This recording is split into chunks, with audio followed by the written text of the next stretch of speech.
Tantos foram os amores na vida de Luamanda, que sempre um chamava mais um. Aconteceu também a paixão avassaladora pelo velho, pelas rugas que ele trazia na pele, pelo cansaço dele, pela cópula que ela esperava e espreitava durante dias e dias.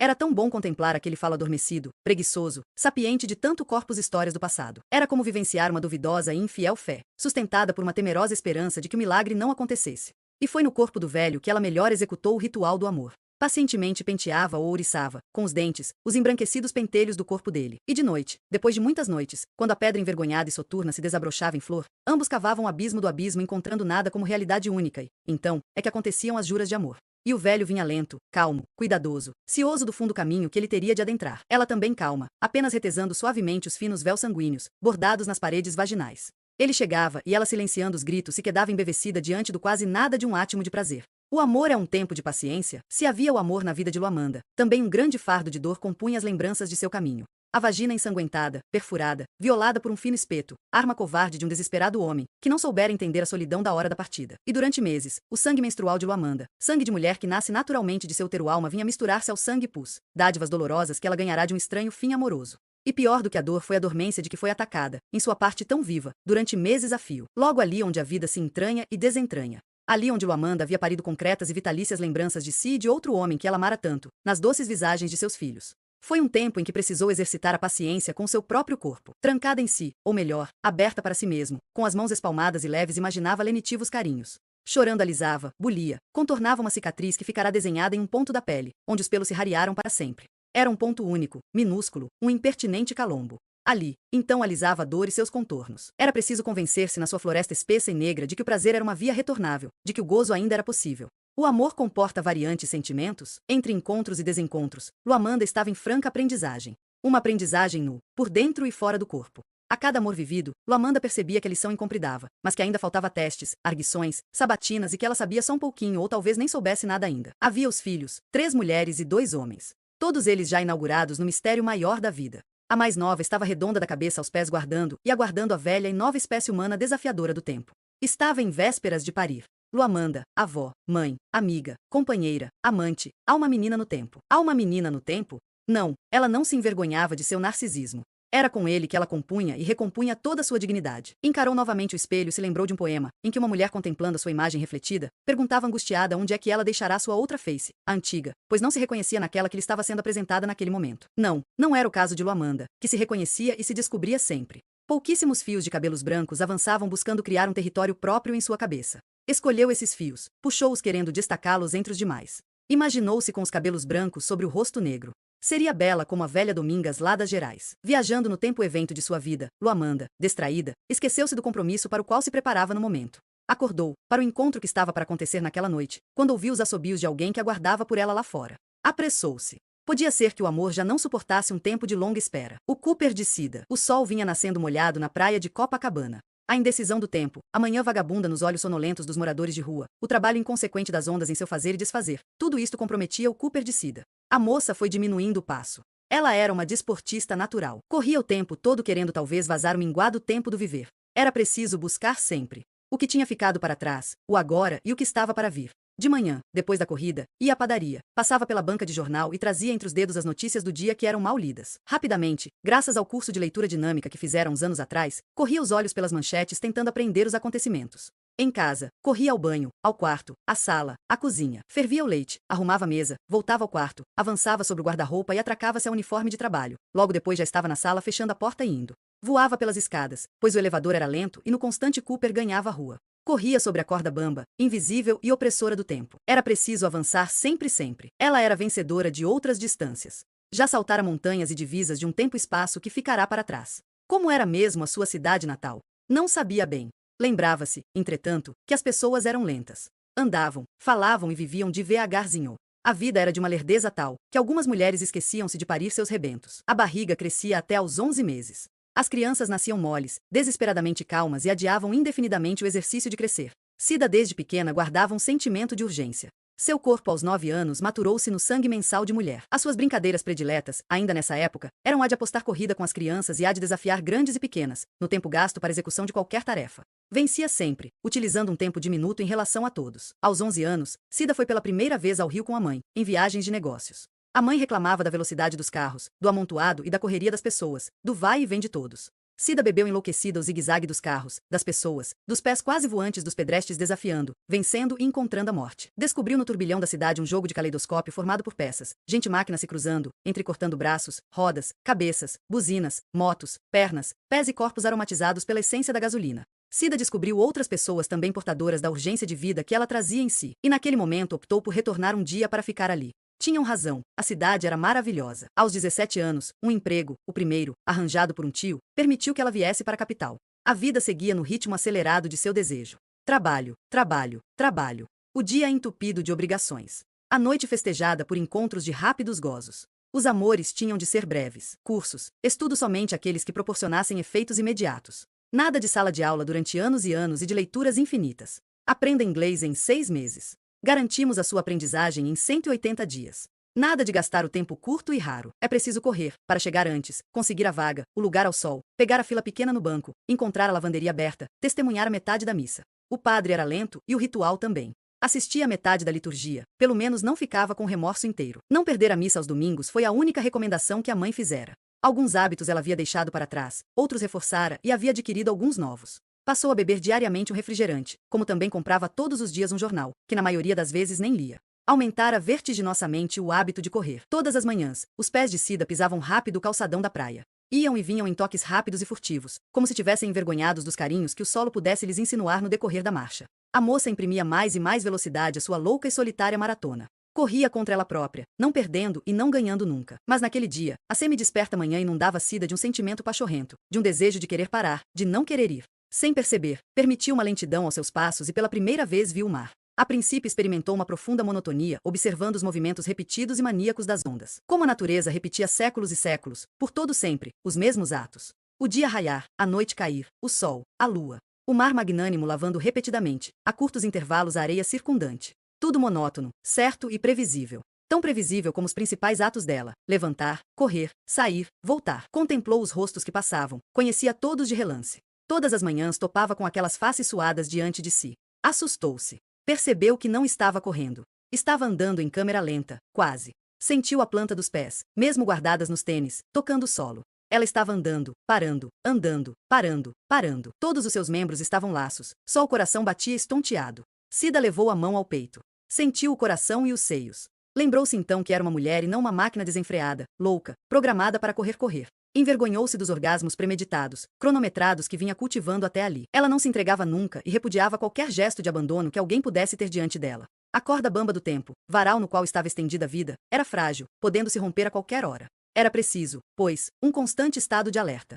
O mar movimentou-se novamente num gesto aliciante e convidativo. Cida abandonou o calçadão e encaminhou-se para a areia. Sentiu necessidade de arrancar os tênis que lhe prendiam os pés e deixou aquelas correntes abandonadas ali mesmo. Afundou os pés na areia e contemplou mais uma vez o mar. Um nadador brincava repetidas vezes com os braços e a cabeça na água. Cida aguardou cá fora, desejando ansiosa que ele saísse. Ela queria saber do tempo dele, barganhar momentos, pedir um tempo emprestado talvez. Como uma pessoa, em plena terça-feira, às 6h55 da manhã, podia estar tão tranquilamente brincando no mar? Deveria ser extremamente rico. Viver de juros. Lembrou-se dos mendigos que constantemente cruzavam o seu caminho. Eram extremamente pobres. Ou o tempo não se media com moeda, ou as horas, os dias, os anos não seriam medidas justas do tempo. Ela estava com 29 anos. Pouco. Muito. Medir, comparar, aquilatar os anos em relação aqui? Haveria um tempo outro amortecido no coração do tempo? O nadador continuava com a sua brincadeira. Cida desejou se lançar no mar à procura de algo que ela não encontrava cá fora. Dizem que o fundo do mar abriga riquezas e mistérios. Ela lembrou-se que já passava da hora de voltar para casa. Era preciso continuar suas ações rotineiras, incorporar-se novamente ao cotidiano. Às 7h45, Pedro acionara a buzina do carro em frente ao prédio dela. Já pronta, desceria rapidamente a escada, e antes, bem antes das 8h30, se o trânsito estivesse bom, eles aportariam no escritório da Rio Branco. Era preciso ir, correr mais ainda. Havia maculado o tempo com o olhar e a espera pecaminosa diante do mar. O banhista tranquilo insistia em seu jogo. Cida veio voltando, entretanto lentamente. Outros corredores cá no calçadão iam e vinham. O mar insistia em se mostrar diante dela. Só então, naquele dia, ela percebera o mar. E como tudo era desmesuradamente belo. Atravessou calmamente a rua, não correu. Alguns mendigos saíam dos bares com copos plásticos cheios de café. Tomavam o líquido e tinham a expressão entorpecida de sono, fome, descompromisso e abandono. Qual seria a medida de tempo para eles? Em meio a esses pensamentos, Cida chegou à porta de seu prédio. Pedro, fora do carro, preparava-se para entrar e, ao deparar-se com ela, bradou assustado olhando para a moça da cabeça aos pés. O que acontecerá? Por que ela estava chegando do Cooper naquele instante? Fora assaltada? Levaram-lhe os tênis? Era preciso subir rápido, voar. Ela estava atrasadérrima. Cida escutava tudo calada. Pedro gesticulava e falava rápido como se estivesse irradiando uma partida de futebol. Lembrou-se de que, quando era criança, uma de suas diversões era colar o radinho no ouvido e ficar ouvindo a narração do futebol. Tinha a impressão de que a fala do locutor era mais rápida do que a bola nos pés dos jogadores. Parecia que era a palavra do homem que empurrava o jogo. Pedro bradava, bradava. O tempo estava passando e ela continuava ali apalermada. O que estava acontecendo? Só então Cida percebeu o motivo de aflição do amigo. Ela estava chegando atrasada do Cooper. Tinha comprometido, extrapolado o tempo. O que havia acontecido? Não tinha acontecido nada. Não tinha sido assaltada. Apenas demorará mais, muito mais do que o costume. Se distraíra, esquecera das horas. Ele poderia ir, já estava bastante atrasado. Hoje ela não iria trabalhar, queria parar um pouco, não fazer nada de nada talvez. E só então falou significativamente uma expressão que tantas vezes usará e escutara. Mas falou tão baixinho, como se fosse o momento único de uma misteriosa e profunda prece. Ela ia dar um tempo para ela. Zaita esqueceu de guardar os brinquedos. Zaita espalhou as figurinhas no chão. Olhou demoradamente para cada uma delas. Faltava uma, a mais bonita, a que retratava uma garotinha carregando uma braçada de flores. Um doce perfume parecia exalar da figurinha, ajudando a compor o minúsculo quadro. A irmã de Zaita há muito tempo desejava o desenho e vivia propondo uma troca. Zaita não aceitava. A outra, com certeza, pensou Zaita, havia apanhado a figurinha flor. E agora, como fazer? Não poderia falar com a mãe. Sabia no que daria a reclamação. A mãe ficaria com raiva e bateria nas duas. Depois rasgaria todas as outras figurinhas, acabando de vez com a coleção. A menina recolheu tudo meio sem graça. Levantou-se e foi lá no outro cômodo da casa, voltando com uma caixa de papelão. Passou pela mãe, que chegava com algumas sacolas do supermercado. A mãe de Zaita estava cansada. Tinha 34 anos e 4 filhos. Os mais velhos já estavam homens. O primeiro estava no exército. Queria seguir carreira. O segundo também. As meninas vieram muito tempo depois, quando Benícia pensava que nem engravidaria mais. Entretanto, lá estavam as duas. Gêmeas. Eram iguais, iguaizinhas. A diferença estava na maneira de falar. Zaita falava baixo e lento. Naita, alto e rápido. Zaita tinha nos modos um quê de doçura, de mistérios e de sofrimento. Zaita virou a caixa, e os brinquedos se esparramaram, fazendo barulho. Bonecas incompletas, chapinhas de garrafas, latinhas vazias, caixas e palitos de fósforos usados. Mexeu em tudo, sem se deter em brinquedo algum. Buscava insistentemente a figurinha, embora soubesse que não a encontraria ali. No dia anterior, havia recusado fazer a troca mais uma vez. A irmã oferecia pela figurinha aquela boneca negra, a que só faltava um braço e que era tão bonita. Dava ainda os 2 pedaços de lápis cera, um vermelho e um amarelo, que a professora lhe dera. Ela não quis. Brigaram. Zaita chorou. À noite dormiu com a figurinha flor embaixo do travesseiro. De manhã foram para a escola. Como o quadrinho da menina flor tinha sumido, Zaita olhou os brinquedos largados no chão e se lembrou da recomendação da mãe. Ela ficava brava quando isto acontecia. Batia nas meninas, reclamava do barraco pequeno, da vida pobre, dos filhos, principalmente do segundo. Um dia Zaita viu que o irmão, o segundo, tinha os olhos aflitos. Notou ainda quando ele pegou uma arma debaixo da poltrona em que dormia e saiu apressado de casa. Assim que a mãe chegou, Zaita perguntou-lhe por que o irmão estava tão aflito e se a arma era de verdade. A mãe chamou a outra menina e perguntou-lhe se ela tinha visto alguma coisa. Não, Naita não tinha visto nada. Benícia recomendou então o silêncio. Que não perguntassem nada ao irmão. Zaita percebeu que a voz da mãe tremia um pouco.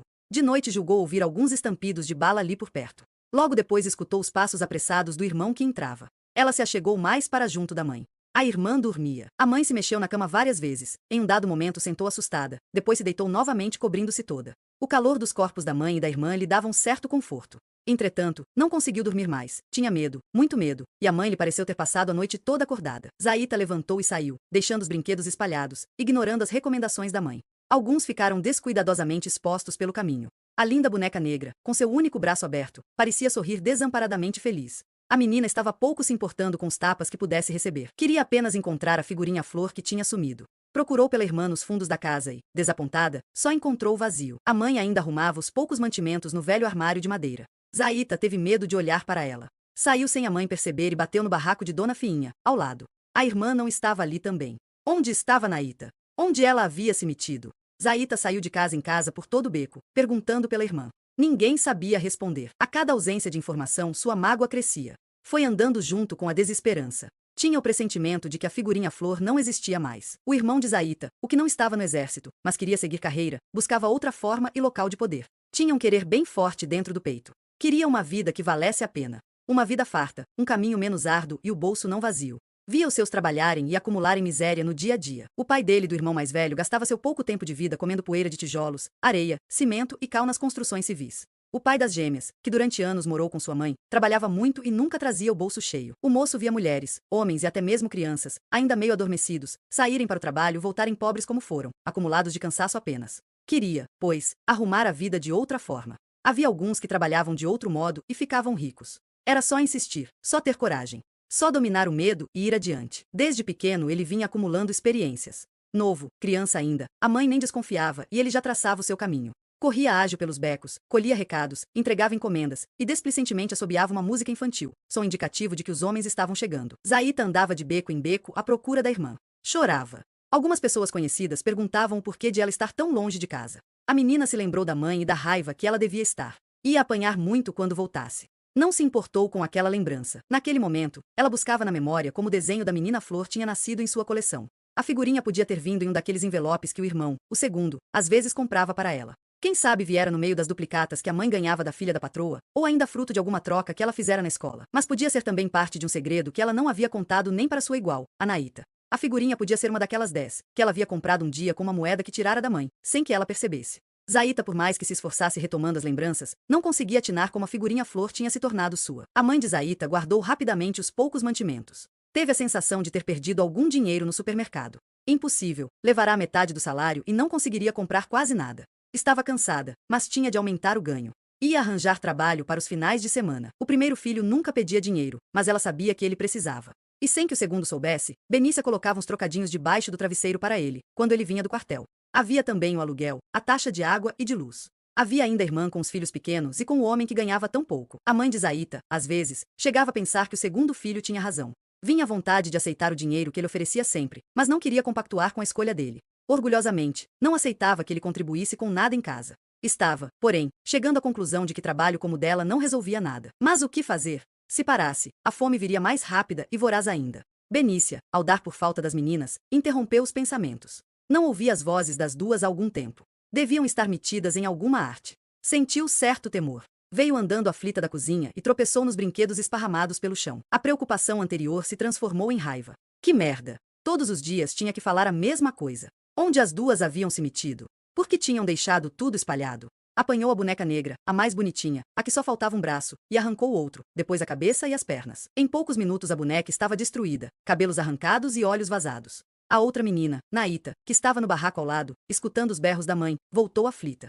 Foi recebida com tapas e safanões. Saiu chorando para procurar Zaita. Tinha duas tristezas para contar à sua irmã igual. Havia perdido uma coisa que Zaita gostava muito. De manhã tinha apanhado a figurinha debaixo do travesseiro. Queria sentir o perfume de perto. E agora não sabia mais onde estava a Flor. A outra coisa era que a mamãe estava brava porque os brinquedos estavam largados no chão e de raiva ela havia arrebentado aquela bonequinha negra, a mais linda. Nos últimos tempos na favela, os tiroteios aconteciam com frequência e a qualquer hora. Os componentes dos grupos rivais brigavam para garantir seus espaços e freguesias. Havia ainda o confronto constante com os policiais que invadiam a área. O irmão de Zaita liderava o grupo mais novo, entretanto, o mais armado. A área perto de sua casa ele queria só para si. O barulho seco de bala se misturava à algazarra infantil.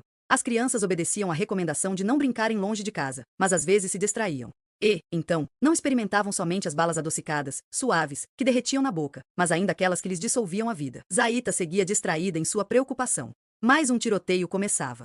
Uma criança, antes de fechar violentamente a janela, fez um sinal para que ela entrasse rápido em um barraco qualquer. Um dos contendores, ao notar a presença da menina, imitou o gesto feito pelo garoto, para que Zaita procurasse abrigo. Ela procurava, entretanto, somente a sua figurinha Flor. Em meio ao tiroteio a menina ia. Balas, balas e balas desabrochavam como flores malditas, ervas daninhas suspensas no ar. Algumas fizeram círculos no corpo da menina. Daí um minuto tudo acabou. Homens armados sumiram pelos becos silenciosos, cegos e mudos. 5 ou 6 corpos, como diz Zaita, jaziam no chão. A outra menina seguia aflita à procura da irmã para lhe falar da figurinha Flor desaparecida. Como falar também da bonequinha negra destruída? Os moradores do beco onde havia acontecido o tiroteio ignoravam os outros corpos e recolhiam só o da menina. Naíta demorou um pouco para entender o que havia acontecido. E assim que se aproximou da irmã, gritou entre o desespero, a dor, o espanto e o medo. Zaita, você esqueceu de guardar os brinquedos. De lixão. De lixão abriu os olhos sob a madrugada clara que já se tornava dia. Apalpou um lado do rosto, sentindo a diferença, mesmo sem tocar o outro. O dente latejou espalhando a dor por todo o céu da boca. Passou lentamente a língua no canto da gengiva. Sentiu que a bola de pus estava inteira. O companheiro de quarto Marquise levantou um pouco o corpo e entre o sono olhou espantado, meio adormecido, para ele. Dilichão encheu rápido a boca de saliva e deu uma cusparada no rosto do menino. O outro, num sobressalto, acordou de seu sono todo instinto de defesa.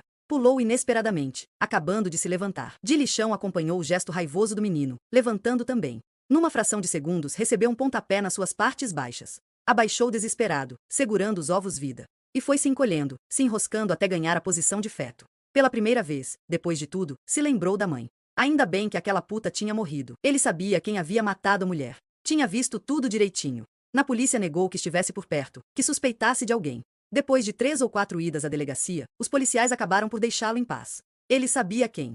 Pouco importava. Que deixassem o homem solto. Não gostava mesmo da mãe. Nenhuma falta ela fazia. Não aguentava a falação dela. Di, vai para a escola. Di, não fala com meus homens. Di, eu nasci aqui, você nasceu aqui, mas dá um jeito de mudar o seu caminho. Puta safada que vivia querendo ensinar a vida para ele. Depois, pouco adiantava. Zona por zona, ficava ali mesmo. Lá fora, o outro mundo também era uma zona. Sabia quem tinha matado a mãe. E daí? O que ele tinha com isso? As partes de baixo de Dilichão doíam. O dente continuava a latejar. Será que ele ia morrer? Será que a dor de cima ia se encontrar com a dor de baixo? Será que o encontro seria uma dor só? Pensou no colega de quarto Marquise. O menino havia sido mais esperto do que ele. Fugira. Ganhará o mundo.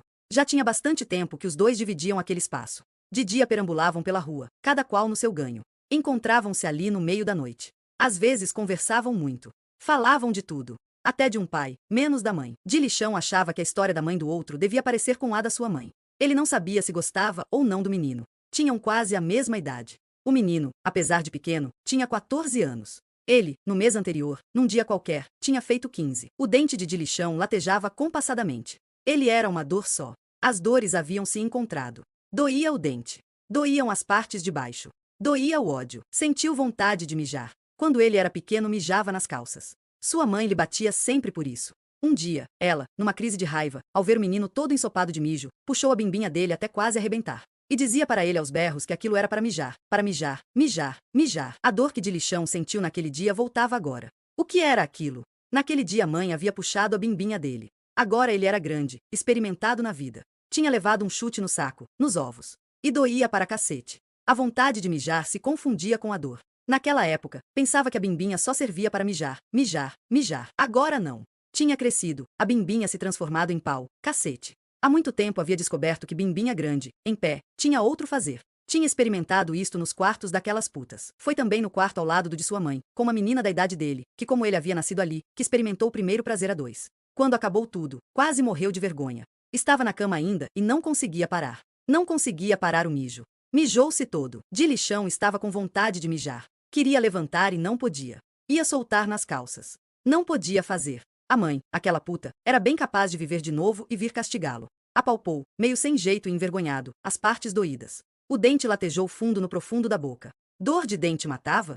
Não sabia. Sabia, porém, que ia morrer. Mas isto também, como a morte da mãe, pouca importância tinha. Onde estava o desgraçado do outro? Só não queria morrer tão sozinho. Os primeiros trabalhadores passavam apressados. Dilichão teve vontade de chamar um deles, mas silenciou o desejo na garganta. O sol anunciava o dia quente. Ele, entretanto, tremia de frio. Sentia um vazio na cabeça, no peito e no estômago. Tinha um pouco de fome. Havia umas 2 semanas que aquele tumorzinho na boca, junto ao dente, doía que ele não podia comer quase nada. Fez um esforço. Sentou. Pegou a bimbinha dolorida e fez xixi. Assustou-se. Estava urinando sangue. Passou a língua no canto da boca. O carocinho latejou. Num gesto coragem e desespero levou o dedo em cima da bola de pus e apertou-a contra a gengiva. Cuspiu pus e sangue. Tudo doía. A boca, a bimbinha, a vida. Deitou novamente, retomando a posição de feto. Já eram 7 horas da manhã. Um transeunte passou e teve a impressão de que o garoto estava morto. Um filete de sangue escorria de sua boca entreaberta. Às 9 horas o rabecão da polícia veio recolher o cadáver.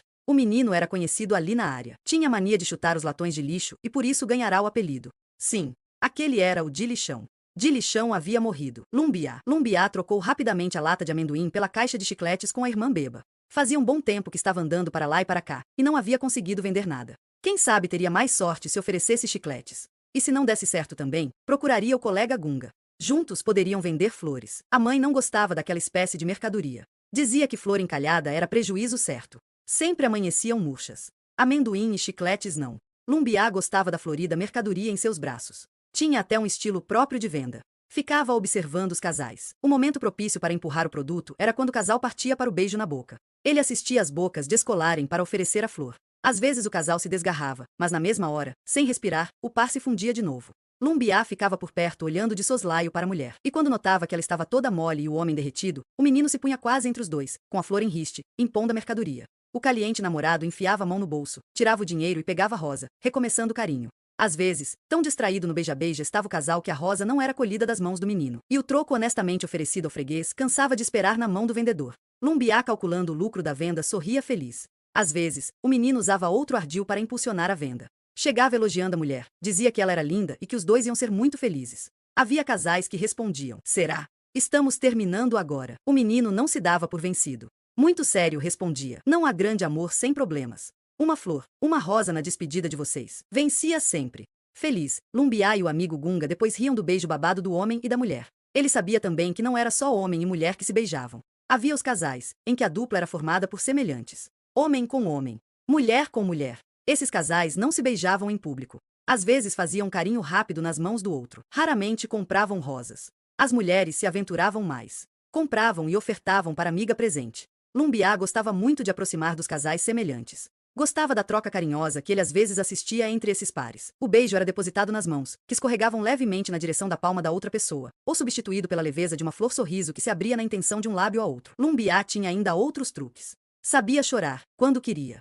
Escolhia uma mesa qualquer, sentava, abaixava a cabeça e se banhava em lágrimas. Sempre começava chorando por safadeza, mas em meio às lágrimas ensaiadas, o choro real, profundo, magoado se confundia. Nas histórias, que inventava nos momentos de choro para comover as pessoas, tinha sempre uma dissimulada verdade. Um dado real da vida dele ou do amigo Gunga se confundia com a invenção do menino. E enquanto chorava o pranto ensaiado para comover os compradores, contava ora sobre a surra que havia levado da mãe, ora pela mercadoria que estava ficando encalhada, e ele precisava retornar para casa com um bom resultado de venda, ou ainda, pelo dinheiro, fruto de seu trabalho, que tinha sido tomado por um menino maior. E aos poucos, em meio às verdades mentiras que tinha inventado, Lumbiá ia se descobrindo realmente triste, tão triste, profundamente magoado, atormentado em seu peito coração menino. Havia, porém, uma ocasião em que nada ameaçava os dias gozosos do menino, o advento do Natal. A cidade se enfeitava com luzes que brotavam de todos os cantos. Lâmpadas como fogueiras incendiárias ateavam um falso fogo iluminário sobre as fachadas dos prédios, sobre as árvores, das ruas, dos jardins públicos e privados. Entretanto, não era esse pirotécnico espetáculo que seduzia Lumbiá. Nem o personagem Papai Noel gordo e feliz, com seu sorriso envidraçado dentro das vitrines. Das árvores de Natal. Não gostava dos pinheiros iluminados e coloridos. Dos presentes expostos nas vitrines, principalmente os embrulhados, tinha vontade de apanhá-los e amassá-los. Ficava irritado. Sabia que tudo eram caixas vazias. Só havia uma coisa que o menino gostava no Natal. Um único signo, o presépio com a imagem de Deus Menino. Todos os anos, desde pequeno, em suas andanças pela cidade com a mãe e mais tarde sozinho, buscava de loja em loja, de igreja em igreja, a cena natalina. Gostava da família, da pobreza de todos, parecia a sua. Da imagem mulher que era mãe, da imagem homem que era o pai. A casinha simples e a caminha de palha do Deus Menino, pobre, só faltava ser negro como ele. Lumbiá ficava extasiado olhando o presépio, buscando e encontrando Deus Menino. Houve um ano em que uma notícia correu. A loja Casarão Iluminado, uma tradicional casa especializada em vendas de luminárias, abajures, etc., ia armar um presépio no interior da loja. Seria o maior e o mais bonito da cidade. E foi. Lâmpadas piscas-piscas, estrelas pendentes por fios finos e quase invisíveis iluminavam magicamente a paisagem, como se fosse um céu aberto sobre a manjedoura em que estava o Deus Menino. Animais pastavam mansamente sobre a relva, rios amenos cortavam os vales, que circundavam a cabana natalina. Os reis magos, os dois brancos, caminhavam um pouco abaixo da estrela-guia. O rei negro, aquele que parecia com o tio de Lumbiá, caminhava sozinho um pouco atrás, mas com passos de quem tinha certeza de que iria chegar. A mãe e o pai de Jesus piedosos resguardando o Deus Menino. Toda a cidade comentava a beleza e a semelhança do presépio com a cena bíblica que narra o nascimento de Jesus. Lumbiá atento ouvia todos os comentários e aguardava a oportunidade de visitar a Belém instalada no interior da loja Casarão Iluminado. Havia, entretanto, um problema. Estava proibida a entrada de crianças sozinhas e para ele era quase impossível esperar pelo dia em que a mãe pudesse levá-lo, acompanhá-lo até lá. Na semana anterior Gunga, Beba, Beta e outros já haviam feito algumas tentativas vãs. Enquanto isso, o tempo corria. Lumbiá já tinha visto todos os presépios das redondezas. Em cada um seu coração batia descompassadamente quando fitava o Deus Menino. Tinha feito várias tentativas de entrar no casarão. O vigilante vinha e o enxotava. O menino não desistia, ficava rondando de longe, adivinhando a beleza de tudo, do outro lado da calçada. Era um entra e sai intenso. A televisão e um jornal tinham falado sobre o presépio, que tinha sido feito por um grande artista. O dia caminhava para 6 da tarde, 23 de dezembro. O menino aguardava ali desde as 9 da manhã. Em sua viagem costumeira do subúrbio para o centro da cidade, se distanciou de Gunga e da irmã. Tinha flores nas mãos, rosas amarelas. Havia combinado com um amigo que venderiam flores, mas aquelas ele daria para o menino Jesus e também poria algumas nas mãos do rei Baltazar. Fazia frio, muito frio, era um dia chuvoso. Tinha a roupa colada sobre o frágil corpo a tremer de febre. A loja já estava para fechar. As vendas tinham cessado desde o dia anterior. O casarão iluminado abrirá naquele dia só para visitação pública ao presépio. Precisava chegar até lá. Como? Já tinha feito várias tentativas, sendo sempre expulso pelo segurança. Ia arriscar novamente. Em dado momento, aproximou-se devagar. Ninguém na porta. Mordeu os lábios, pisou leve e, apressado, entrou. Lá estava o Deus menino de braços abertos. Nu, pobre, vazio e friorento como ele. Nem as luzes da loja, nem as falsas estrelas conseguiam esconder a sua pobreza e solidão. Lumbiá olhava. De braços abertos, o Deus menino pedia por ele. Herê queria sair dali. Estava nu, sentia frio. Lumbiá tocou na imagem, à sua semelhança. Deus menino, tomou-a rapidamente em seus braços. Chorava e ria. Era seu. Saiu da loja levando o Deus menino. O segurança voltou. Tentou agarrar Lumbiá. O menino escorregou ágil, pulando na rua. O sinal. O carro. Lumbiá. Pivete. Criança. Herê. Jesus menino. Amassados, massacrados, quebrados. Deus menino, Lumbiá morreu. Os amores de Kimbá. Kimbá acordou às 5h49 da manhã. Levantou rápido da cama e olhou o tempo. O céu já andava claro e um bruto sol ameaçava penetrar em tudo. Um dia ensolarado prometia acontecer. Sentiu-se mais aliviado. Detestava a chuva. Chuva na favela era um inferno. O barro e a bosta se confundiam. Os becos que circundavam os barracos se tornavam escorregadios. As crianças e os cachorros se comprimiam dentro de casa. As mães passavam o dia inteiro gritando para que os Zezinhos se sossegassem. Antes, ele fora também Zezinho. Kimbá foi o apelido que um amigo rico, viajado por outras terras, lhe dera. O amigo notou a semelhança dele com alguém que ele havia deixado na Nigéria. Então, para matar as saudades que sentia do amigo africano, rebatizou Zezinho com o nome do outro. O brasileiro seria o Kimbá. Zezinho gostou mais do apelido do que do próprio nome. Sentiu-se mais em casa com a nova nomeação. Olhando e sentindo o dia, Kimbá por um instante teve o desejo de deitar novamente. Era preciso, entretanto, movimentar a vida até a morte. Esse pensamento foi acompanhado de um movimento tão brusco, que o eco de seus gestos agrediu o sono de quem dormia no quarto ao lado, vizinho ao seu. Vó Lidomira, a velha sentinela, que durante toda a noite, aflitivamente murmurou rezas, tossiu seco e pigarreou uma ave-maria. As duas irmãs de Kimbá, que igualmente ali dormiam, semi-despertadas pelo acordar do rapaz, disputaram mais uma vez o único travesseiro, em que juntas aninhavam a cabeça. Sua mãe e suas tias, também contaminadas pelo movimentar do moço, lá do outro lado da parede, estremeceram, cada uma por sua vez, mas como se tivessem sido atravessadas por uma mesma e fina lâmina de aço, da cabeça aos pés. Kimbá olhou comovido para o irmão mais velho que dormia ali no mesmo quarto com ele. Gostava do mais velho. Coitado do Raimundo. Sempre bêbado e sempre querendo mais e mais cachaça. Observou a imobilidade do outro e riu de sua própria agilidade, de seus movimentos sem direção, sem alvo certo. Levantou, e de pé sentiu melhor o seu corpo. Era alto, espichando o braço, ultrapassava o telhado. Ficou uns segundos gozando o prazer que seu tamanho lhe dava. Sabia-se alto. Sabia-se forte. Sabia-se bonito. As mulheres gostavam dele e os homens também. Aliás, foi uma descoberta que lhe assustou muito. Uma situação perturbadora que ele lutava para esconder. Os homens gostavam dele também. Kimbá desceu um por um os degraus da escadaria da ladeira. Cá embaixo sentiu dor e alívio. Tinha conseguido sair do barraco. Deixar tudo para trás. Todos os dias pensava que não conseguiria. Detestava a pobreza, a falta de conforto, a fossa exalando o cheiro de merda. Detestava o rosto lavado lá fora no tanque, o café no copo vazio que antes fora de geleia de mocotó, o pão comprado ali mesmo na tendinha. Detestava a voz alta e forte da mãe, as rezas de vó Lidomira, os cuidados das tias e os olhares curiosos das irmãs. As irmãs viviam perguntando tudo. Aonde ele ia? De onde ele vinha? Com quem ele saía? Perguntavam tudo em silêncio. Olhavam para ele de cima a baixo, e o olhar delas parava justamente ali. Um dia ele estava com a braguilha aberta e só percebeu quando os olhares das duas pararam direto ali, mexendo com o pudor dele. Envergonhado, puxou o zíper. Porém, não tinha nada a temer, o membro dormia esquecido, macio. Ele detestava também ter de ser 2, 3, vários talvez. Dava trabalho mudar o rosto, o corpo, mudar até o gosto. Seria tão bom se ele pudesse ser só ele. Mas o que era ser ele? Era ser o Zezinho? Era ser o Kimbá? Zezinho cresceu solto pelos becos do morro. Empinava pipas, vendia picolé, aprendia um pouco das coisas da escola. Ganhava uns trocados da mãe e das tias. Brigava com as irmãs. Provava de vez em quando uns goles de pinga do irmão, que já naquela época bebia muito. Zezinho gostava de jogar capoeira. Vovó Lidomira pegava o rosário e ficava rezando, enquanto ele atacava um inimigo imaginário. Ela rezava pedindo à Senhora do Rosário que protegesse o menino. Estava chegando o tempo de guerra, dizia vovó Lidomira. Zezinho ria. Jogava capoeira até se cansar. Depois entrava no tanque e se banhava. Saía fresco e calmo. Descia o morro e ia encontrar os amigos. Ele não gostava de seus colegas vizinhos, gostava da turma lá de baixo. No meio deles, os lá de baixo, ele, Zezinho, era o diferente. Era o que jogava capoeira, o que morava no morro, o que contava as histórias.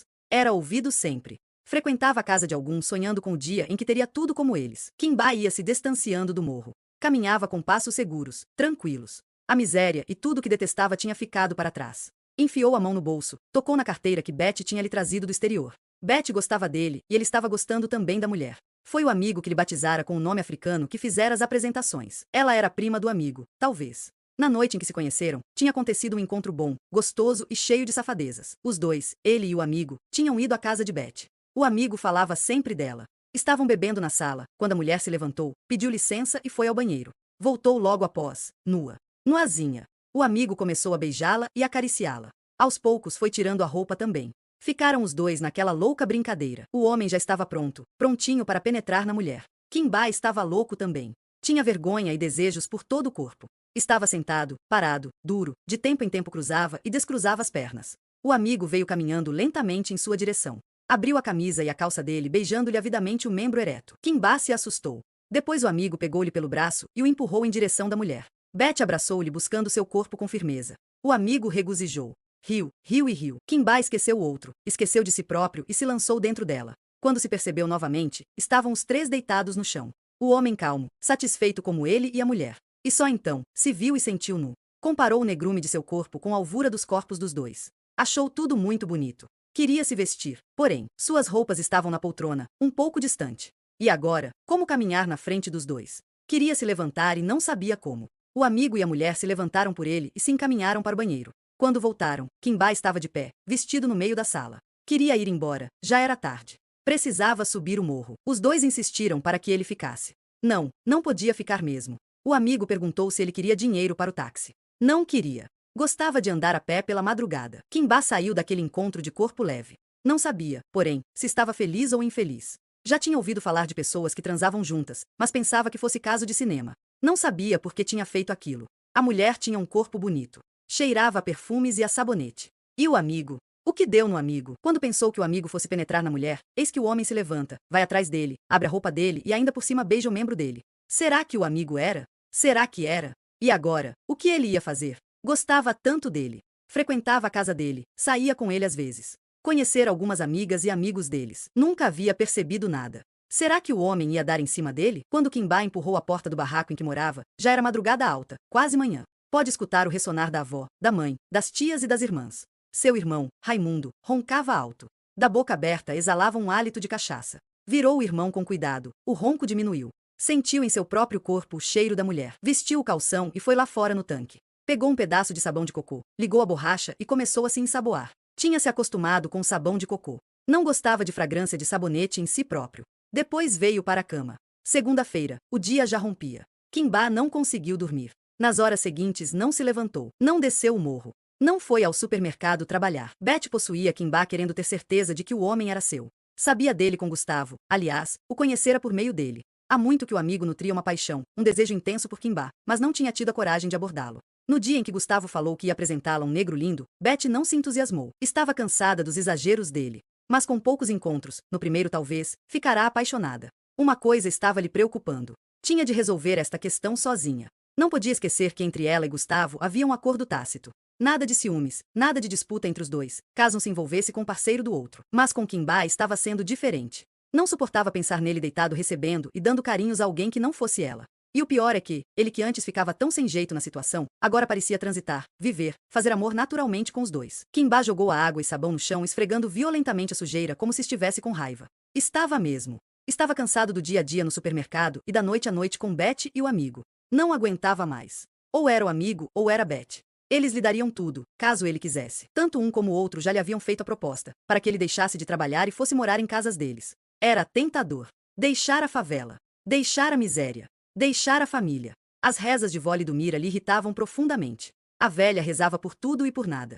E ele não via milagre algum. Não via nada de bom acontecer com ela ou com a família. A avó nascerá de mãe e de pai que foram escravizados. Ela já era filha do ventre livre, entretanto viverá a maior parte de sua vida entregue aos trabalhos em uma fazenda. A mãe e as tias passaram a vida se gastando nos tanques e nas cozinhas das madames. As irmãs iam por esses mesmos caminhos. E ele mesmo, estava ali, naquele esfrega-esfrega de chão de supermercado. Kimbá estava gostando de Betty. Tinha vergonha deste sentimento. Não sabia como ajeitar a mulher dentro e fora do peito. Não poderia dizer para ninguém, muito menos para Gustavo. O amigo levava tudo na brincadeira. Até a amizade dos dois parecia uma brincadeira. Não seria ele que iria estragar tudo dizendo que estava gostando da moça. Havia o pior ainda. Ela era de um mundo que diziam não ser o dele. Gustavo também era das altas, como dizia ele próprio às vezes, quando se referia às desavenças que tinha com os pais. Ele não podia esquecer isto. Tinha de transar no meio dos dois e ter cuidado, muito cuidado. Kimba achava Betty muito diferente das mulheres que ele conhecera até então. Era diferente da avó, da mãe, das tias e das irmãs. Era diferente de todas as mulheres que ele conhecera na favela e no trabalho. Diferente em tudo. Desde a maneira de fazer a coisa, como na de se vestir depois. Tudo na mulher parecia ensaiado. Tinha posse para sentar, para levantar, para comer, para se sentar no vaso. Um dia ele viu a mulher sentada para fazer xixi ou cocô. Ela estava com o corpo ereto, como se estivesse em um trono. Kimba às vezes achava que Betty era inventada, fabricada para bulir com sentimentos, com os desejos e com a vida dele. O amigo de Kimba tinha certeza de que o homem não era seu. Sabia dele com Betty. Kimba ficava com ele por amizade ou interesse talvez. Sabia que se ele tivesse de fazer uma escolha, optaria pela mulher. Sentia um misto de ciúmes e mágoa. Afinal tinha sido ele que havia apresentado Kimba para a amiga. Sabia também que não era justo ficar magoado com ela e com Kimba muito menos. Nenhum dos três tinha previsto sentimentos que pudessem mudar a situação. Jamais havia pensado em se apaixonar por Kimba e agora estava ali, desinteressado de tudo e de todos, pensando só no homem, tal qual namoradinho envolvido pelo primeiro amor. E agora o que fazer? Que rumos tomar ou dar aquilo tudo? Como falar com Kimba? Como mostrar ao rapaz no que tinha dado a brincadeira? Kimba caminhava firme em direção à casa de Betty. Sabia que ela e Gustavo esperavam por ele. Tinham combinado tudo na noite anterior. Tinham colocado o dedo na ferida. Betty estava apaixonada por ele. Ele estava apaixonado por Betty. O amigo estava apaixonado por ele. Estavam tentando viver. Betty tinha dinheiro. O amigo, dinheiro e fama. Kimba, a noite e o dia. A decisão seria, portanto, de Kimba, que não tinha nada a perder. Só a vida. Era só ele querer. Já que não estava dando para viver, por que não procurar a morte? Seria fácil. Primeiro Betty, depois o amigo e em seguida ele. A morte selaria o pacto de amor entre eles. A morte pelo amor dos três. Ao acordar às 5h49 da manhã, Kimba já tinha a vida acertada. Vó Lidomira, a velha sentinela, insistia em suas rezas, tinha o rosário nas mãos e murmurava Padre Nossos, Ave Marias e Salve Rainhas. Kimba não queria mais nada do céu, da terra ou do inferno. Ele sabia que o seu dia estava rompendo. Seria preciso coragem, muita coragem. Se as orações de Vó Lidomira nunca valeram nada, agora era o que menos valia. Detestou, profundamente, mais uma vez, a avó. Kimba caminhava firme, estava chegando. Parou na porta do prédio olhando tudo. Sorriu para o porteiro. O elevador demorou. Subiu a pé até ao 9º andar. Betty e o amigo já esperavam por ele. Estavam os dois nus. Kimba tirou lentamente a roupa e se sentou. Os copos já estavam preparados. Ele, com um ligeiro tremor de mãos, ofereceu o primeiro copo à mulher. O segundo ofertou ao amigo. Ao pegar o terceiro copo, o dele, teve um breve desejo de recuo. Betty e Gustavo já estavam deitados no chão à espera do mais nada. Kimba procurou algum motivo de vida. Os amigos estavam na quase morte. Sorveu de uma única vez a sua porção e se deitou ali no meio, para esperar com eles também. Ei, Ardoca! O barulhar seco e cortante do trem irritava os ouvidos de Ardoca. O atrito da máquina nos trilhos ecoava constantemente no fundo de seus tímpanos. Aos domingos, dentro de casa, no silêncio da mulher, nas vozes e brincadeiras dos filhos, ele ouvia o grito arranhado do aço espichado sobre o solo. Grito lancinante e cortante debaixo do comboio pesadão que parecia massacrar a linha férrea inerte. Ardoca nascerá quase que dentro daquela máquina. Sua mãe, moradora do subúrbio, fazia a viagem diária rumo ao trabalho. Ela grávida, ele estufando na barriga materna respondia aos solavancos do trem com chutes internos. Depois, cá fora, no mundo, no colo da mãe, acordava e chorava durante todo o tempo da viagem. Cresceu em meio aos solavancos, ao empurra-empurra, aos gritos dos camelôs, às rezas dos crentes, às vozes dos bêbados, aos lamentos e cochilos dos trabalhadores e trabalhadoras cansados. Assistiu inúmeras vezes, como testemunha cega e muda, a assaltos, assassinatos, tráfico e uso de droga nos vagões superlotados. A cada viagem, Ardoca mais estranhava e desacostumava a vida do trem. Queria viajar com o mesmo descuido de alguns que jogavam porrinha ou dormiam durante o percurso, mas permanecia sempre desesperadamente acordado. Estava sempre atento, tenso, como se o trem, a qualquer momento, pudesse autocolidir, se autoembarafunhar, fazendo com que o último vagão se fechasse em círculo sobre o primeiro e soltasse tudo pelos ares. E foi então que, em uma tarde, Ardoca caminhou com passos lentos em direção à estação. Era sábado. O movimento menor de passageiros não garantiu, porém, a possibilidade de um lugar vazio. Ele se sentia cansado por todos os dias, todos os trabalhos, e por toda a vida. Entrou na fila para a compra do bilhete. O funcionário deu-lhe o troco. Ardoca com um gesto recusou. Olhou o trem, a composição pareceu-lhe mais longa ainda.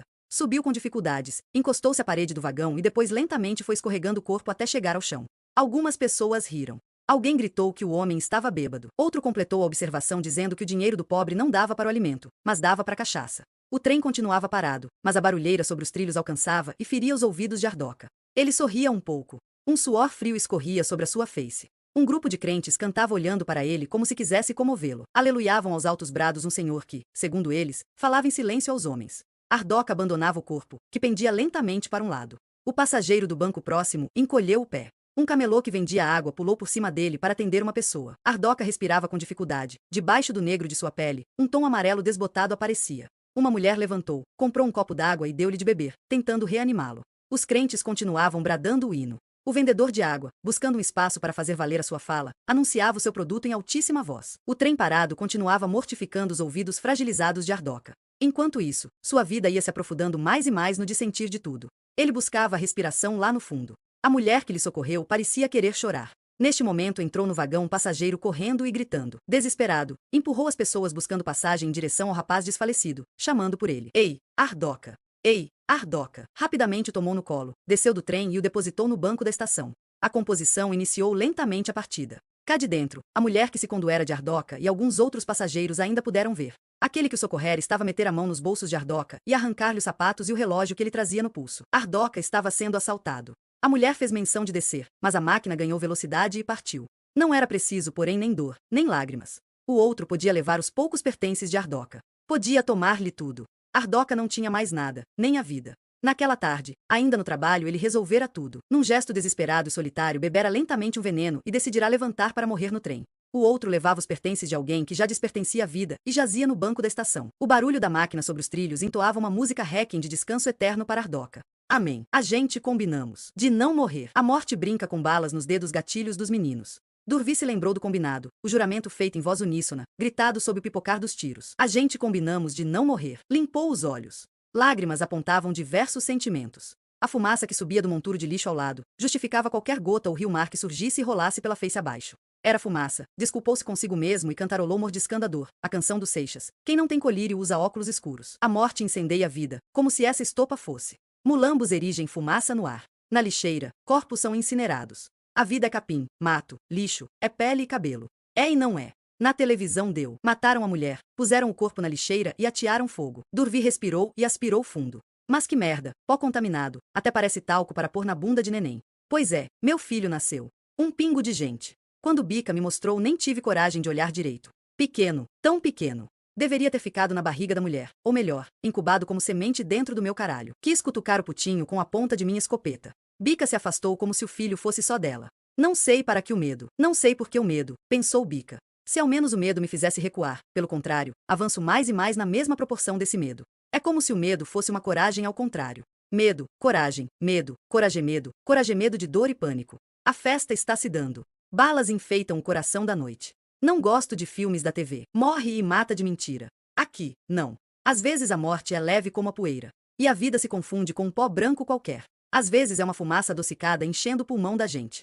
Um tapa, 2 tapas, 3 tiros. Minha mãe brincava assim com a gente. Um elefante amola a gente, amola. 2 elefantes amola a gente, amola, amola. 3 elefantes amola a gente, amola, amola, amola. 4 elefantes. A vida é tanta amolação. A minha mãe ia e ia. Seguia amolando a gente com aquela cantiga besta, mas que me fazia feliz. E Dago, meu irmão, não. Ele ficava puto e mandava a velha calar a boca. Puta ficava a mãe. Era mesmo o final dos tempos.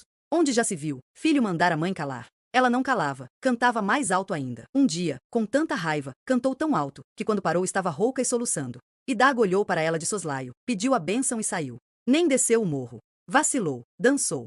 Minha mãe recebeu a notícia que ela já esperava. Foi lá, acendeu uma vela perto do corpo. Uma fumacinha menina dançava ao pé de Dago. Só ela, a fumacinha, a mãe e eu ali velamos o corpo de meu irmão.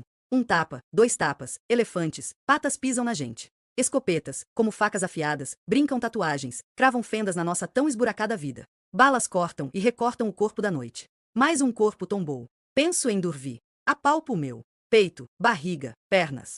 Estou de pé. Meu neném dorme. Ainda me resto e arrasto aquilo que sou. Saraivadas de balas, de instantes em instantes, retumbam no interior da casa, ameaçando a diversão da mãe de Bica e de Dago.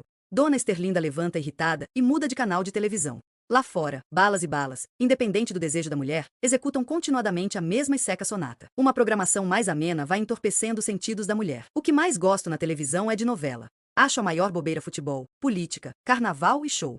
Bobagem também reportagem, campanha contra a fome, contra o verde, contra a vida, contra. Contra ou a favor? Sei lá, confundi tudo.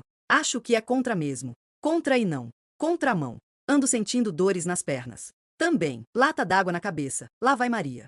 Sobe o morro, desce o morro e se cansa dessa dança. Filhos. Não sou boba, só 2. Cuspi fora uns 4 ou 5. Provoquei. Eu confessor, me confesso a Deus, meu zeloso guardador, bendito sois vós, que olhe por mim na novela das 8. Lidiane era babá do menino Carlos Rodrigues Magnânimo. Ela ensinou a criança a rezar. Tudo era grande na casa dos Rodrigues Magnânimo. A casa, o carro, a mesa, o guarda-roupa, o tapete, tudo. O vestido de noiva da tia de Carlos Rodrigues vestia todo o caminho do altar. Atravessava de ponta a ponta o corredor de uma grande igreja. É tão bom ver novela. Não gosto de ver os crimes, roubos e nem noticiários de guerra. Novela me alivia, é a minha cachaça. Hoje, me lembro que exatamente hoje, há 5 anos, meu filho desceu o morro e caiu. E Dago era tão bonito. Podia trabalhar na televisão, feito aquele negro que é ator. Podia ser cantor também. Tinha o domingo. Cantava e assobiava tão bem quando era menino. Foi crescendo e ficando cada vez mais calado, irritado, brigando sempre comigo e com a irmã Bica. Tudo amolava Idago. Lembrei da musiquinha que aprendi com a minha mãe e acho que ela aprendeu com a mãe dela. Um dia Idago cantou assim para mim. Uma mãe amola gente, uma irmã amola gente, um inimigo amola gente, um policial amola gente, e foi dizendo uma porção de coisa que amolava a vida dele. Acho que para Idago, o mundo era só amolação. Eu, Bica, sei um pouco do segredo. Um pouco do saber basta. O saber compromete, penso eu. Idago sabia, falou, dançou, morreu. Feriu o código de honra, a palavra dada. A palavra que não se escreve, pois escrita está na palma e na alma de cada um. É preciso trazer sempre a mão aberta. O jogo é limpo. Traiu, caiu. Idago mereceu. Aliás, era traidor desde menino. Um bundão, safado. Na escola, era todo mundo, ou quase todos a destelhar a cantina para pegar a merenda armazenada. Uns subiam, outros vigiavam. Só queríamos os biscoitos, comer com antecedência, o que era nosso. Premiar a nossa fome anterior, a do momento e a posterior. Sei lá se era um jogo inocente ou maldoso. No outro dia debochávamos da cara dos professores. A diretora se descabelava toda. Ela sabia que era armação dos alunos. Sabia também que alguns tinham outras artimanhas. Traziam a coisa escondida por dentro do sapato, lá no cantinho da meia. E depois tudo transitava de mãos em mãos, feito aquela brincadeira inocente de passa-anel. Um dia Idago brigou com um da turma. Aí melou. Deu com a língua nos dentes. Vomitou tudo. Falou do telhado, dos biscoitos, do incenso proibido que, lá no fundo da escola ou até nos banheiros, adocicava o ar e também do talco mágico nos pés de alguns. Os grandes ficaram putos com ele. Mandaram dizer para a mãe que cuidasse da boca traidora do filho dela. Língua cortada não fala. Logo depois chegaram e pediram para que a mãe chamasse o peste. Um menino maior, que mancava devido a uma bala perdida, segurava com as mãos a boca de Dago, e outro derramou um vidro de pimenta pela goela dentro daquele que cultivava a língua venenosamente solta. Pimenta nos olhos dos outros não arde. Aquela ardeu nos olhos de mãe e até nos meus. Ela e Idago choravam. Eu quase. Pimenta talvez. Afinal meu irmão já não era tão inocente. Estava com 11 anos, eu tinha 12. Ele já sabia o alcance de suas palavras. Sabia do alcance de falas como aquelas. As palavras, às vezes, feriam segredos e escorregavam pela ladeira abaixo parando lá na delegacia. Alguém cantou a pedra e o segredo foi rompido. A desgraça vaza dos poros da terra. O mundo explode. Seres de 1000 mãos agarram tudo. Nada escapa. Tudo se torna objetos agarráveis. Gente, coisa, bicho. Às vezes me pego assustado diante da TV. O mundo explode é aqui mesmo. Quem derramou o pó há de juntar toda a poeira. Faca molada corta e pode ser um jogo lento. Ótima tortura. Arranco os bagos do filho da puta que me traiu. Acerto as contas, as minhas. Levo o concluído e entrego ao bacana. Nunca falhei. Ele retira o que é dele e devolve o que é meu. Hoje não terá devolução alguma. Devo. Falta. A dívida do outro é minha dívida. O apartamento da chefia é bonito. Olhando para baixo vê o mar. Quero a morte lenta e calma. Quero boiar no profundo fundo do mar. Quero o fundo do mar, amor, onde deve reinar calmaria. É lá no profundo fundo que vou construir um castelo para a morada de meu filho. Bica, predileta minha, vai também. Ela sabe que da ponta da escopeta também sai carinho. No fundo do mar, mundo algum explode. Bica, dileta minha, a vida explode. Explode, ode, ode, ode. Mar, amor. O meu desejo é um castelo de areia? Nem sei. Um dia, copo de uísque na mão, de lá de cima olhei o mar. Eu era grande, no alto de tudo. O mar lá embaixo abrindo todo, todo. Grande é o mar. Quando não estou com minha arma por perto, me borro de medo. Tenho vontade de chorar. Olhando o mar lá de cima, vi que pequeno sou eu. O outro, o que me fornece, estava na sala com os amigos e me chamou para dentro. É um pessoalzinho meio besta. Não tenho ilusão. O que temos em comum é o pó do qual somos feitos. É o pó que nos faz, mais nada. Mas o meu pó corre mais perigo. Meu pó vira cinza rápido. Quem incendeia? Pode ser a polícia, pode ser qualquer um de nós mesmo, grupos rivais. Quero o fundo do mar. Quero a predileta minha e o meu putinho que nasceu. Um dia vou ser navegante. Vou comprar um barco estrela com 3 lugares. Tô doido. Viagem legal. A Terra vai explodir no mundo canal da televisão. Aqui fora já explode. Malandro. A primeira vez eu não sabia aspirar tudo. Os desejos, os sonhos, a viagem, tudo se atracou na minha garganta. Nem falar eu podia. Um dia vou ser navegante. Quero fazer uma viagem profunda, profundo do mar amor. Predileta minha, o putinho meu e eu, os 3. A viagem funda que afunda. A vida vale? A dívida é minha? Com quem dividir essa dívida? Essa dúvida? Dileta minha, putinho meu, a babá Lidiane, da novela das 8, acabou sozinha. Não gostei do final. Assisti outra novela em que a babá casou com o filho do patrão. Bonito, tudo muito bonito. Chorei de emoção. Quando choro diante de novela, choro também por outras coisas e pela vida ser tão diferente. Choro por coisas que não gosto nem de pensar. Dorvi a companheiro de Bica, minha filha. Fizeram um filho, meu primeiro netinho. Acho que não terei tantos. Não vou deixar Bica virar mulher parideira. Isso de ter muitos filhos era do meu tempo. Nem eu virei. Que Deus me perdoe. Será que minha alma vai padecer no fogo do inferno? Outro dia me contaram que Durvi está complicado. Eu pensei outro futuro para os meus filhos. E Dago, pois é, acabaram com o garoto. Bica é tão inteligente. Na escola sempre se saiu bem, conseguiu estudar até a 8ª série. Gosta de televisão, mas tem a mania de implicar com as minhas novelas. Diz que eu vivo no mundo da lua. Engano dela. Eu sei que Durvi está complicado. Não tem culpa. Ou tem, conseguiu estabelecer um ponto, arriscou a pele e mantém o próprio negócio, mas confiou na pessoa errada. E agora o pessoal do Baipendi, o tal fornecedor, quer a paga. Disseram que, se Durvi levou um banho, eles é que não vão se banhar na mesma água. Eu sempre gostei de Durvi, menino que eu vi crescer. Regula a idade com Bica, mas não é o companheiro que eu queria para ela. E acho que nem ela. Eu tenho esperanças de que Bica, a minha menina, não sei quando e como, terá outro destino. Desde pequena era atenta a tudo. Já teve outros namorados, inclusive um rapazinho crente. Bom menino, mas Bica não gostou dele. Dizia que ele era um banana. Eu não entendia por quê. Um menino tão bom e ainda com a garantia de estar longe das drogas. Foi aí que ela encrespou. Bica disse que ele era drogado sim. Drogado pela Bíblia, pelo pastor, pela igreja, enfim. Que nem vontade própria tinha. Não entendi nada, mas passei a observar o menino. Ele realmente parece uma pessoa sem substância, sem a coragem de Durvi. Essa diferença eu noto, mas não sei explicar. Acho que se Durvi fosse crente, ele daria um bom cristão. Peço a vida para dar um bom tempo para ele. Durvi está preso por um fio. Puxo o assunto com minha filha. Bica é escorregadia feito baba de quiabo. Porra, o cara me deu um banho e eu estou escorregando na água dele, com sabão de lavar cachorro. O prazo dele está terminando e o meu também. Busco aquele puto no inferno, pois sei que os homens de Baipendi vão me buscar também. Eles me catarão debaixo da saia da minha mãe, se preciso for. E a gente combinamos de não morrer. Que merda, selamos agora a própria morte. E o meu putinho e a dileta minha, onde estão? Bica é menina esperta. É mulher de muita visão. Penso no risco que estou correndo. Risco não, tudo já é certo. A solução está definida. O destino traçado. Não há recuo. Não estou aflito. Não estou desesperado. Não estou calmo.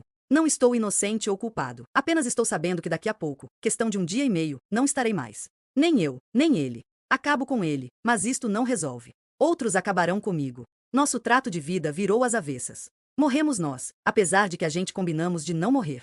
A morte às vezes tem um gosto de gozo, ou o gozo tem um gosto de morte. Não esqueço o gozo vivido no perigo de meu primeiro mortal trabalho, na minha primeira vez. Um dia os homens subiram um morro.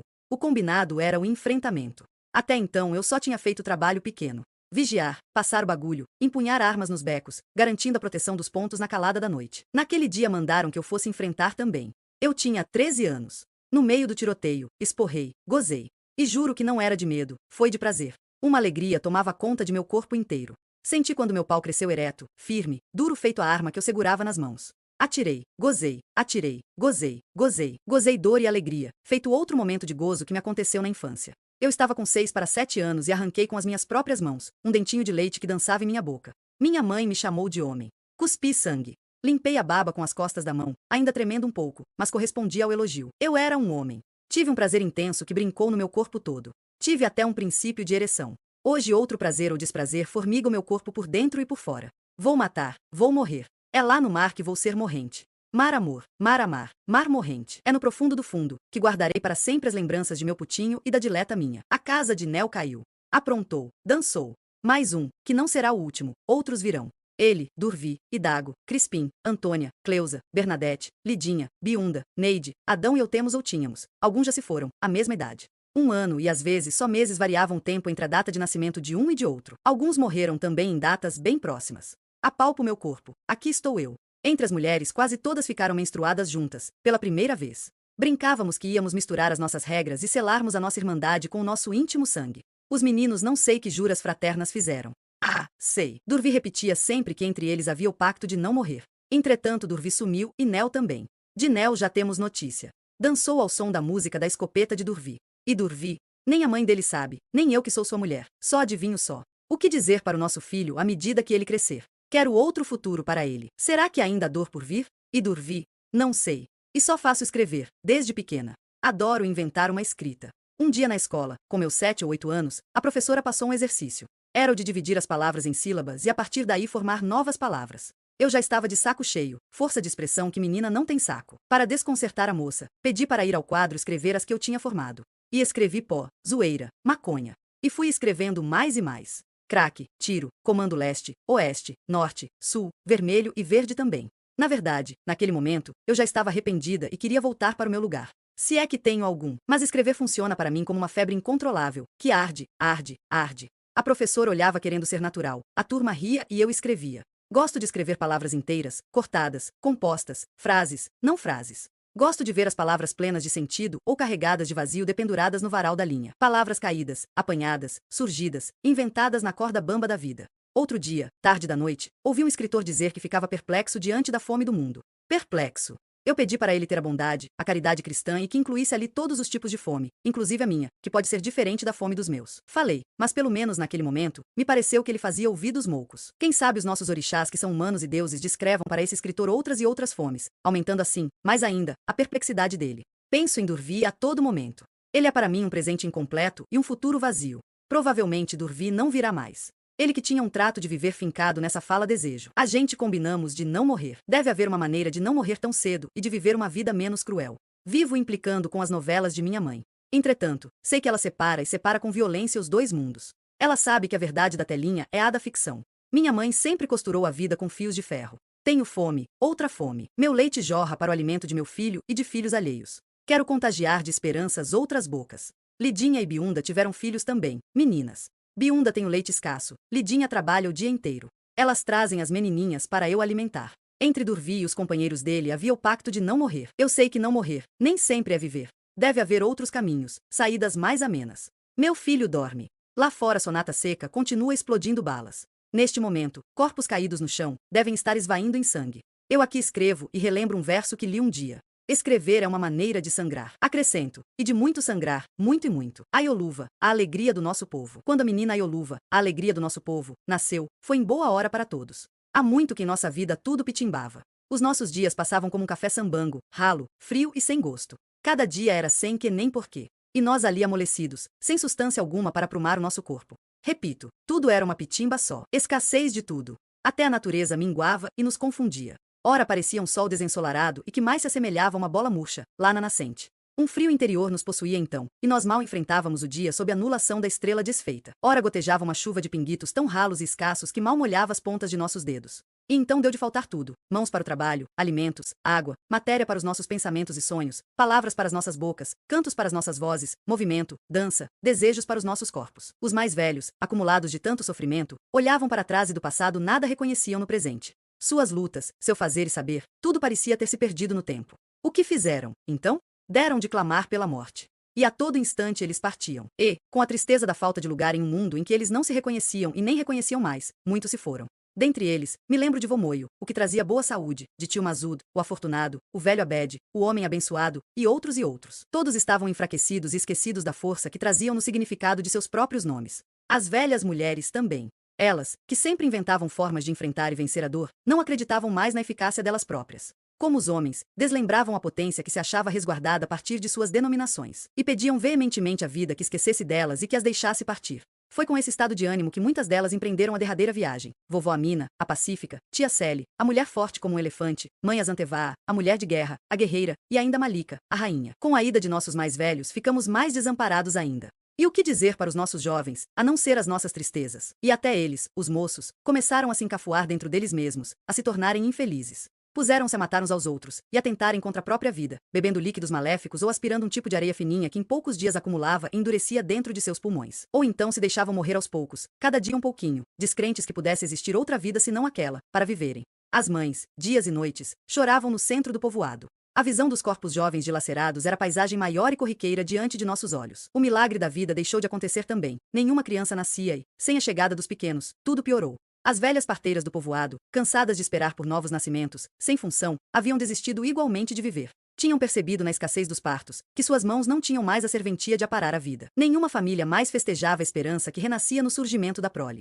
As crianças foram esquecidas, ficando longe do coração dos grandes. E os pequenos, os que já existiam, como Mandisa, a doce, Kizi, a que veio para ficar, Zolá, a produtiva, Niame, o criador, Lutalo, o guerreiro, Verane, o bem-vindo, e os bem novinhos, alguns sem palavras ainda na boca, só faziam chorar. Pranto em vão, já que os pais, entregues às suas próprias tristezas, desprezavam as de seus rebentos. O nosso povoado infértil morria míngua e mais a nossa vida passou a desesperançar. À noite, quando reuníamos em volta de uma fogueira mais de cinzas do que de fogo, a combustão maior vinha de nossos lamentos. E em uma dessas noites de Macambúzia fala, de um estado tal de banzo, como se a dor nunca mais fosse se apartar de nós, uma mulher, a mais jovem da desfalcada roda, trouxe uma boa fala. Bamidele, a esperança, anunciou que ia ter um filho. A partir daquele momento, não houve quem não fosse fecundado pela esperança, dom que Bamidele trazia no sentido de seu nome. Toda a comunidade, mulheres, homens, os poucos velhos que ainda persistiam vivos, alguns mais jovens que escolheram não morrer, os pequenininhos que ainda não tinham sido contaminados totalmente pela tristeza, todos se engravidaram da criança nossa, do ser que ia chegar. E antes, muito antes de sabermos, a vida dele já estava escrita na linha circular de nosso tempo. Lá estava mais uma nossa descendência sendo lançada à vida pelas mãos de nossos ancestrais. Ficamos plenos de esperança, mas não cegos diante de todas as nossas dificuldades. Sabíamos que tínhamos várias questões a enfrentar. A maior era a nossa dificuldade interior de acreditar novamente no valor da vida. Mas sempre inventamos a nossa sobrevivência. Entre nós, ainda estava a experiente Omolara, a que havia nascido no tempo certo, parteira que repetia com sucesso a história de seu próprio nascimento. Omolara havia se recusado a se deixar morrer. E no momento exato em que a vida milagrou no ventre de Bamidele, Omolara, aquela que tinha o dom de fazer vir as pessoas ao mundo, a conhecedora de todo o ritual do nascimento, acolheu a criança de Bamidele. Uma menina que buscava caminho em meio à correnteza das águas íntimas de sua mãe. E todas nós sentimos, no instante em que a Ioluva nascia, todas nós sentimos algo se contorcer em nossos ventres, os homens também. Ninguém se assustou. Sabíamos que estávamos parindo em nós mesmo uma nova vida. E foi bonito o primeiro choro daquela que veio para trazer alegria para o nosso povo. O seu inicial grito, comprovando que nascia viva, acordou todos nós. E partir daí tudo mudou. Tomamos novamente a vida com as nossas mãos. A Ioluva, alegria de nosso povo, continua entre nós. Ela veio não com a promessa da salvação, mas também não veio para morrer na cruz. Não digo que esse mundo desconcertado já se consertou. Mas a Ioluva, alegria de nosso povo, e sua mãe, Bamidele, a esperança, continuam fermentando o pão nosso de cada dia. E quando a dor vem encostar-se a nós, enquanto um olho chora, o outro espia o tempo procurando a solução.